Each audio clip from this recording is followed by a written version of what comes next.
నమస్తే వరలక్ష్మి గారు. నమస్తే అండి. గృహిణిగా ఉంటూ సామాజిక సేవ వైపు అసలు ఎలా మీ దృష్టి అటువైపు ఎలా మళ్ళారు? అంటే నేను ఫస్ట్ ఒక 10 ఇయర్స్ వుమెన్ ఎంపవర్‌మెంట్ మీద వర్క్ చేశానండి. అంటే 10 సంవత్సరాలు art and craft training centre నాది. కొత్తగూడెంలోని ఖమ్మం జిల్లా మాది. సో, అక్కడే స్టార్ట్ చేశాను. 10 ఇయర్స్ కొత్తగూడెం, పాలవంచ, భద్రాచలం ఇట్లాంటి వాటిలో పెయింటింగ్స్, ఆర్ట్, క్రాఫ్ట్ ఇవన్నీ ఇంట్లో ఉండే పిల్లల్ని చూసుకుంటూ నాకు బయటికెళ్ళడం కుదరదు. అదే అసలు సో దీనికి ప్రేరణ ఏంటి అని అడుగుదామని అది మా నాకు ప్రేక్షకులకి. ఇంట్రెస్ట్ అనమాట. ఆర్ట్ బాగా పెయింటింగ్ అన్నా, ఇలాంటి ఇంటీరియర్ అన్నా, రకరకాల ప్రొడక్ట్స్ తయారు చేయటం అన్నీ కూడా ఇంట్లోనే తయారు చేసి హెర్బల్ ప్రొడక్ట్స్ అని ఇట్లాంటివన్నీ చేసుకుంటూ ట్రైనింగ్ సెంటర్ ఒక 10 ఇయర్స్ రన్ చేశానండి. హుహు. అంటే బిజినెస్ మీదే ఫోకస్ కాకుండా చాలా మందికి ట్రైనింగ్స్ ఇచ్చి వాళ్ళు ఓన్‌గా సెంటర్స్ పెట్టుకునే విధంగా మేము ప్రిపేర్ చేసాం వాళ్ళని.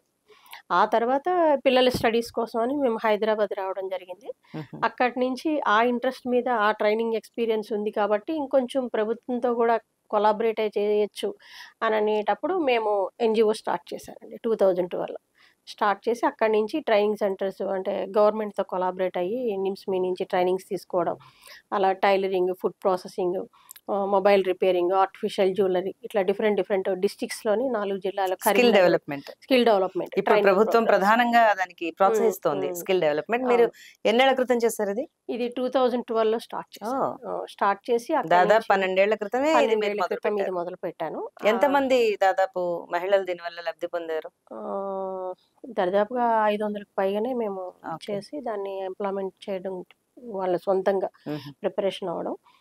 ట్రైనింగ్స్ మాత్రం చాలా ఇచ్చామండి. చాలా మందికి ట్రైనింగ్స్ ఇచ్చాము. అంటే ఇచ్చుకున్న వాళ్ళందరూ చదువుకున్న వాళ్ళు కూడా ఎడ్యుకేటెడ్ పీపుల్ కూడా నేర్చుకొని పెట్టుకున్నారు. నేర్చుకునేవారు. అలాంటి వాళ్ళకి ఎక్కువ ట్రైన్ చేసాం. హుహు. ఇంట్లో ఏమన్నా చేసుకునే విధంగా వాళ్ళకి ప్రిపరేషన్ మేము ఇచ్చామనమాట. జాబ్ చేసుకున్నట్టు సైడ్ ఇది కూడా ఇంట్లో చేసుకునే విధంగా ప్రిపేర్ చేసాం. అసలు రాజకీయాల్లోకి సమాజ సేవ అంటేనే హ్మ్. రాజకీయాల్లోకి ఎంట్రీ వెళ్ళాలంటే సమాజ సేవ చేసేవాళ్ళు చాలా మంది ఈ హ్మ్. రోజుల్లో.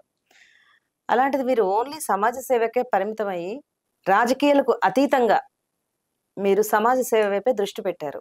అసలది ఎలా సాధ్యమైంది? నేను ఫస్ట్ రాజకీయంలో అంటే ఎన్‌జీఓ స్టార్ట్ చేసిన తర్వాత 2013లోని రాజకీయంలోకి ఎంట్రీ వచ్చిందండి. హుహు. సో, బీజేపీ పార్టీ పిలిచారు. స్టేట్ ఎన్‌జీఓ సెల్ కన్వీనర్‌గా ఇవ్వటం జరిగింది. అంటే వాళ్ళు చెప్పిన ఉద్దేశ్యం ఏంటంటే, అప్పుడు మీరు ఎలాగో స్కిల్స్ ఇవన్నీ కూడా ఎక్స్‌పీరియన్స్ ఉంది. మీరు చేస్తున్నారు ఇంట్రెస్ట్ గాని ఎన్‌జీఓని మాకివ్వడం జరిగింది. సో, అది 2 రాష్ట్రాల్లోనూ కూడా మేము చేయడానికి ఒప్పందం మీదనే నేను వెళ్ళాను. హుహు. సెంట్రల్ గవర్నమెంట్ నుంచి వచ్చిన స్కీమ్స్ ఏవైతే ఉన్నాయో అవి ప్రచారంలో పెట్టటం. అక్కడి నుంచి వచ్చిన ఏదైతే ప్రభుత్వ ఫండ్స్ ఉన్నాయో అవి ఇక్కడ స్టేట్‌లో ఎలా చేయాలి అనే దాని మీద మాకప్పుడు చెప్పడం నేను దానికి ఒప్పందం మీద మేము ఎళ్లి చేయడం జరిగింది. పార్టీకి దీనికి సంబంధం ఉండదండి. ఎన్‌జీఓ సెల్ అనేది సెపరేట్. హుహు. ఇది సంస్థ ఏంటంటే ప్రజల కోసం పనిచేసే విధంగానే మనం ఆ ఉద్దేశం మీద ఎళ్ళాం. వెళ్ళిన తర్వాత మనకి సెన్సార్ బోర్డ్ ఇచ్చారు. సెన్సార్ బోర్డ్ ఇచ్చిన తర్వాత ఇంక నేను అక్కడి నుంచి అక్కడ కొనసాగించటం కొంచెం ఇబ్బందికరంగా ఉంది. అంటే ఇలాంటివన్నీ కూడా నాకు ముందుకు తీసుకెళ్ళడం కొంచెం నాకు ప్రోత్సాహం అనేది తక్కువగా అనిపించింది. సో, నేను కొంచెం సెల్ఫ్‌గా ఎక్కువ నా మీద నేను చేయడము, హుహు. చేసిన దాంట్లో ఉన్న దాంట్లో అయినా ప్రజలకి చేసిన దాంట్లో నాకు తృప్తి చెందడం నాకిష్టం. సో, అందుకే ఆ వర్షంలోనే నేను బయటకొచ్చి ఇంకా ఎలాంటి పొలిటికల్ దానితోటి సంబంధం లేకుండా హుహు. నేను ఆర్గనైజేషన్‌ని రన్ చేస్తూ నా తోచినంత వరకు నేను సమాజం కోసం కృషి చేయడానికి అంటే చేశాను. మీకేమన్నా ప్రాబ్లమ్స్ ఫేస్ చేసారా దీనివల్ల? అంటే ఒక రాజకీయ పార్టీలో ఉండి మీరు సమాజ సేవ చేస్తూ ఉంటే ఏమన్నా అంటే రాజకీయ మీరేమన్నా సమస్యలను పార్టీలో ఎదుర్కొన్నారా? సమస్యలంటే ఏ రాజకీయ పార్టీలో ఉన్నా సరే ఆ పార్టీ గురించి మాత్రమే మాట్లాడాలి. వాళ్ళు చెప్పిన నియమ నిబంధనలు ఆ! పాటించాలి. మీరొక ఆ ఫ్రేమ్‌లోకొచ్చేస్తారు. ఫ్రేమ్‌లోకి అంటే ఆ ఓకే. ఫేమ్‌లోకే వెళ్ళిపోతుంది. అంటే మాకు స్వేచ్ఛగా ప్రజలకి స్వేచ్ఛ ఉండదు. యాహ్! ఈ పని చెయ్యాలి అని మా దగ్గరకొస్తారు. కార్యకర్తలు ఇప్పుడు బయట పబ్లిక్ వెళ్తామండి. ఓటేయండి అని మేము క్యాంపెయిన్ చేస్తాం. హ్మ్. మన ఏరియాలో మనల్ని చూసి అన్నీ చెప్తూ ఉంటారు. ఇప్పుడు ఏ సమస్యొచ్చినా మన దగ్గరకొస్తారు. అవును. అది మనం చేయలేని పక్షంలో ఇబ్బంది అవును. పడాల్సొస్తది. అవును. అక్కడ వాళ్ళని రాజీ పడాల్సొస్తది. అడిగి చేయలేక, వీళ్ళు అడిగింది మనం ప్రొవైడ్ చేయలేకపోతే చేయాలి. ఇబ్బందవుతుంది. అందుకని ఇలాంటి కారణాల చేత నేను ఇవన్నీ ఇబ్బందికరంగా మారుతున్నాయని చెప్పేసి నేను వెనక్కొచ్చేసి రాజకీయాల నుంచి బయటకొస్తా. బయటకొచ్చేసారు. అప్పుడు నన్ను ఎవరు ఏమి అడగరు. హ్మ్. నాకు తోచినంత వరకు నేను సహాయం చేయొచ్చు. కరెక్టే. మనకి తృప్తిగా ఉంటుంది అన్న నిజమే. ఉద్దేశంతో చాలా మంచి నేను నిర్ణయం. బయటకొచ్చేసాను. సో, సెన్సార్ బోర్డ్ మెంబర్‌గా మీరు పనిచేశానంటున్నారు. సెన్సార్ బోర్డ్ మెంబర్‌గా మీరు పనిచేసినప్పుడు మీరు ఎదుర్కొన్న సవాళ్ళేంటి? అసలు ఎందుకు మీరు అందులోంచి కూడా బయటకి రావాల్సొచ్చింది? వచ్చేసారు కదా! ఆ! ఆ! అంటే అందులోంచి కూడా ఎందుకు బయటకి రావాల్సొచ్చింది? అక్కడ ఏమైందంటే ఎన్‌జీఓ సెల్ ఇచ్చిన తర్వాత నేను చేస్తూ ఉండంగా నాకసలు అంటే నాకు రిలేటెడ్‌గా స్కిల్ డెవలప్‌మెంట్‌కి సంబంధించి టెక్స్‌టైల్స్ బోర్డ్‌లో గాని, వుమెన్ అండ్ చైల్డ్ వెల్‌ఫేర్‌లో గాని వేయాలండి హ్మ్. బోర్డ్ మెంబర్‌గా. హ్మ్. అంటే నాకు రిలేటెడ్ సబ్జెక్ట్ కాబట్టి అది. అయితే అది అప్పట్లో వేయటం కుదరలేదు. దాన్ని తీసుకెళ్ళి సెన్సార్ బోర్డ్‌లో ఇచ్చారు. సెన్సార్ బోర్డ్ అనేది నాకు డిఫరెంట్ సబ్జెక్ట్ అది. ఒకేసారి అది వేసేసరికి నేను ఒక 1 వీక్ కష్టమైంది వెళ్ళడం. నేను వెళ్ళలేదు. సినిమా రంగము అదంతా మనకి ఇంట్లోంచి ఈ అవును. ఫీల్డ్ అలవాటైపోయి సినిమా రంగం అదెలా ఉంటదో అనేది తెలియక నేను డ్రాప్ అయినా వారం రోజులు. తర్వాత అప్పుడు లేదండి మీరు అది వెళ్ళి కంటిన్యూ చేయండి. తర్వాత మేము ఇంకొకటి మీకు అలాట్ చేయడానికి చేస్తారు. అలౌట్ చేస్తాము సెంటర్‌లోనే అని చెప్పారు. చెప్పిన తర్వాత నేను వెళ్లి జాయిన్ అయ్యాను. ఆ డెమో సెక్షన్ అవంతా ఇచ్చారు. మంచిగా అనిపించింది.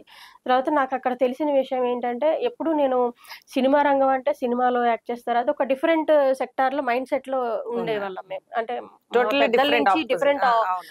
అందులోకి ఒపీనియన్. ఆ ఫీల్డ్‌లోకెళ్ళాలి అంటే మా ఇంట్లో కూడా సుముఖంగా ఉండరు. సుముఖంగా ఉండరు. అంటే అప్పుడు నాకు అక్కడికెళ్ళిన తర్వాత అర్థమైంది. హ్మ్. సినిమాకి, సెన్సార్‌కి సంబంధం లేదు. తేడా. సో, కొన్ని లక్షల మంది చూసే సినిమాని మనం నలుగురం కూర్చొని సంతకం పెడితేనే సినిమా రిలీజ్ అవుతుంది. ఫస్ట్ మనం చూసి ఇది కూడా ఒకటి ప్రజాసేవ, సమాజ సేవ. సమాజ యెస్. సేవ. సో, ఎన్‌జీఓ కేటగిరీ కిందే వస్తుంది. ఎన్‌జీఓ కేటగిరీ నుంచి ఒకరిని ఇందులోకి సెలెక్ట్ చేసిన కారణమే అది. అన్న విషయం నాకు అక్కడికెళ్ళిన తర్వాత దీని మీద పూర్తి అవగాహన. అవగాహనొచ్చింది.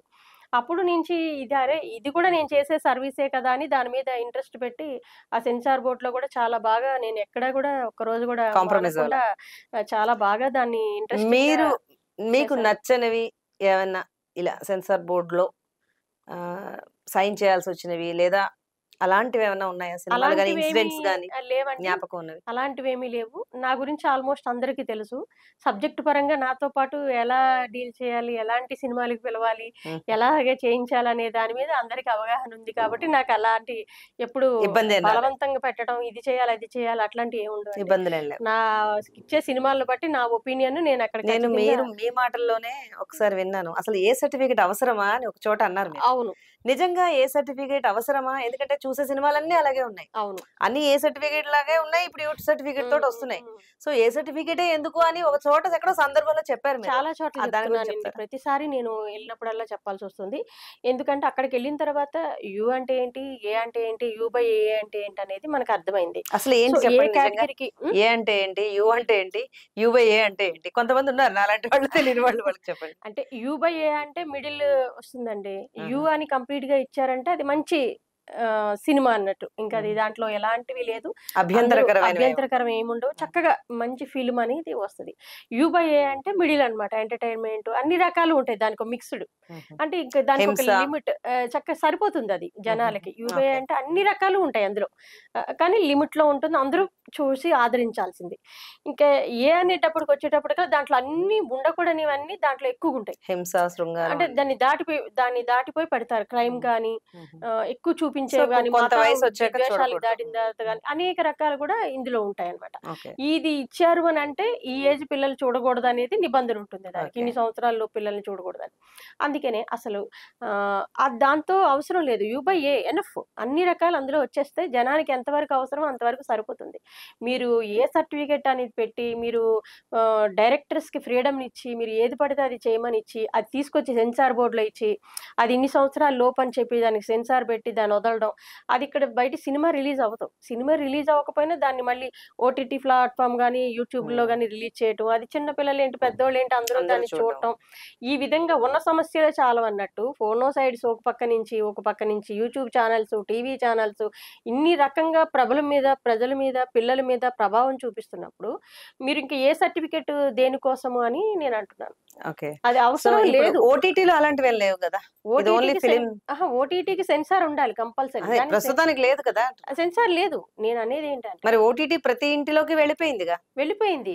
ఇప్పుడు మనకి ముఖ్యంగా ఉండాల్సిందేంటంటే ఓటీటీ ప్లాట్‌ఫార్మ్‌కి, యూట్యూబ్ ఛానెల్స్‌కి, టీవీ ఛానెల్స్‌కి కూడా అన్నిటికి సెన్సార్ ఖచ్చితంగా ఉండాలి అంటున్నాను. సోషల్ మీడియాకి.